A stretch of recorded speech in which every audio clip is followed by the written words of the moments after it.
सास और बहू। बहू कहाँ मर गई? अंदर से आवाज आई, जिंदा हूँ माँ जी। तो फिर मेरी चाय अभी तक क्यों नहीं आई? कब से पूजा करके बैठी हूँ। ला रही हूँ माँ जी। बहू चाय के साथ पकौड़े भी ले आई। सास ने कहा, तेल का खिलाकर मारेगी क्या? बहू ने कहा, ठीक है मम्मी जी, मैं वापस ले जाती हूँ। सास ने कहा, रहने दे, अब बना दिया है तो खा लेती हूँ। सास ने पकोड़ा उठाया और कहा, कितना गंदा पकोड़ा बनाया है तूने। बहू, माँ जी मुझे कपड़े धोने हैं, मैं जाती हूँ। बहू दरवाजे के पास छिपकर खड़ी हो गई। सास पकौड़ों पर टूट पड़ी और पूरे पकोड़े खत्म कर दिए। बहू मुस्कुराई और काम पर लग गई। दोपहर के खाने का वक्त हुआ। सास ने फिर आवाज लगाई, कुछ खाने को मिलेगा या नहीं? बहू ने आवाज नहीं दी। सास फिर से चिल्लाई, भूखे पेट मारोगे क्या?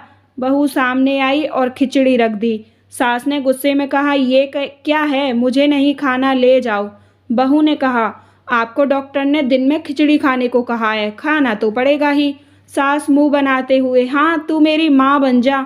बहू फिर मुस्कुराई और चली गई। आज इनके घर पूजा थी।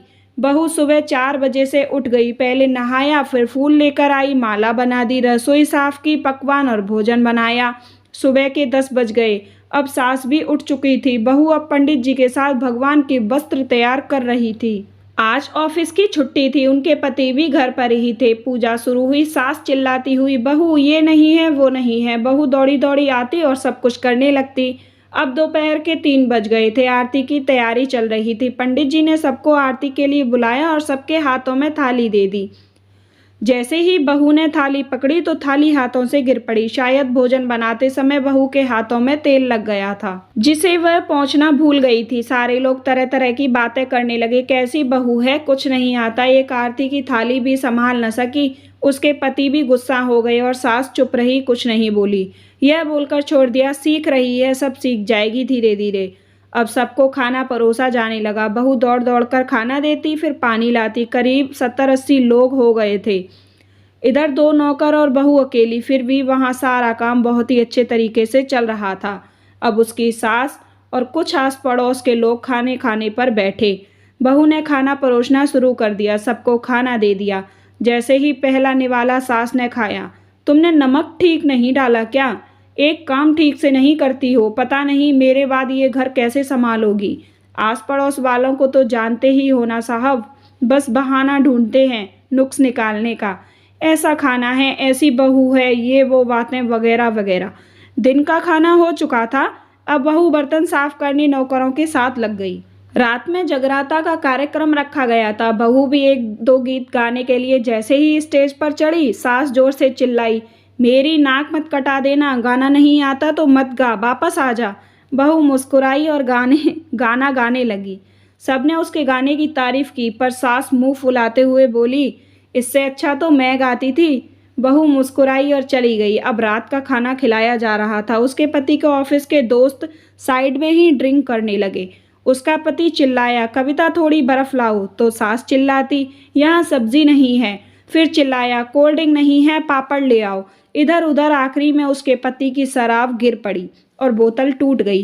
पति ने गुस्से में 2 थप्पड़ अपनी पत्नी को लगाते हुए कहा, जाहिल कहीं की, देख कर नहीं कर सकती, तुझे इतना काम भी नहीं आता। सारे लोग देखने लगे। अब उसकी पत्नी रोते हुए कमरे की तरफ दौड़ी।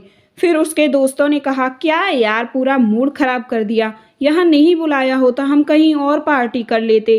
कैसी अनपढ़ गंवार बीवी ला रखी है तूने। से तो मेहमानों की इज्जत और काम करना तक नहीं आता। तुमने तो हमारी बेइज्जती कर दी। अब पड़ोस की औरतों को और बहाना मिल गया था। वह कहने लगी, देखो क्या कर दिया, तुम्हारी बहू कोई काम की नहीं है। मैं तो कहती हूँ अपने बेटे की दूसरी शादी कर दो, छुटकारा पाओ इस गंवार से। सास उठी और अपने बेटे के पास जाकर उसे थप्पड़ मारा। अरे नालायक, तूने मेरी बहू को मारा, तेरी हिम्मत कैसे हुई?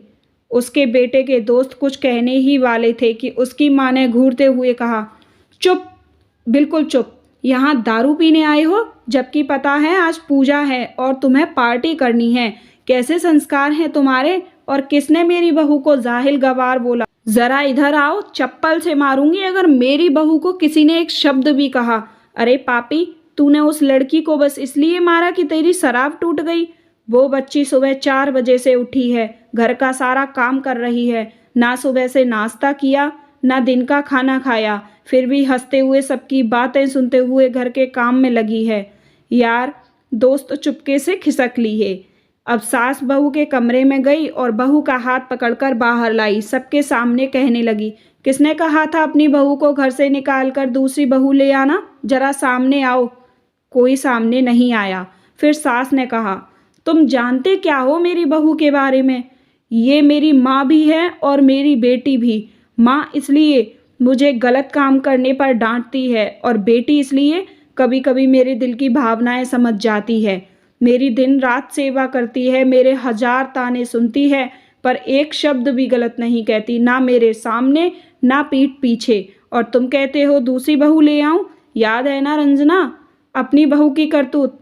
सास ने गुस्से से पड़ोस की महिला को कहा, अभी पिछले हफ्ते ही तुम्हें मियाँ बीवी भूखे छोड़कर घूमने चले गए थे। मेरी इसी बहू ने 7 दिनों तक तुम्हारे घर खाना पीना दिया था और तुम इसे जाहिल बोलती हो? जाहिल तो तुम सब हो जो कोयले और हीरे में फ़र्क नहीं जानते। आइंदा मेरी बहू के बारे में किसी ने भी एक भी लफ्ज़ बोला तो मुझसे बुरा कोई नहीं होगा, क्योंकि ये मेरी बहू नहीं मेरी बेटी है। बहू सिसकियां लेते हुए फिर से कमरे में चली गई। सास ने एक प्लेट उठाई और थोड़ा सा खाना उसमें रखा और बहू के कमरे में लेकर गई। सास को खाना लाते देखा तो बहू ने कहा, अरे माँ जी आप ये क्या कर रही हो, मैं खुद ले लेती खाना। सास ने प्यार से ताना मारते हुए कहा, डर मत, इसमें जहर नहीं है, मार नहीं डालूंगी तुझे। तुझे नई सास चाहिए होगी, पर मुझे अभी भी तू ही मेरे घर की बहू चाहिए। बहू ने अपनी सास को रोते हुए गले से लगा लिया। सास भी रोते हुए कहने लगी, चल खाना खा ले। फिर उसके आंसू पोंछते हुए बोली, अरे तू मेरी बहू नहीं बेटी है। कुछ रिश्ते बहुत मीठे होते हैं, बस बातें कड़वी होती हैं। बहू को प्यार देकर देखो, वह तुम्हारे परिवार के लिए अपना घर का आंगन छोड़कर आती है। दोस्तों, हमेशा ऐसा नहीं होता कि बहू ही बेकार हो और सास हमेशा अच्छी हो, ऐसा नहीं है। कई घरों में बहू बेहद अच्छी होती है पर सास के नखरे ही नहीं मिलते। कौन कौन मेरे इस बात से सहमत है, प्लीज़ कमेंट करके ज़रूर बताइएगा। उम्मीद करती हूँ आपको मेरी स्टोरी अच्छी लगी होगी। अगर अच्छी लगी तो प्लीज़ मुझे सपोर्ट करें और मेरे चैनल को सब्सक्राइब करें। तो मिलते हैं अगली स्टोरी के साथ, तब तक के लिए धन्यवाद।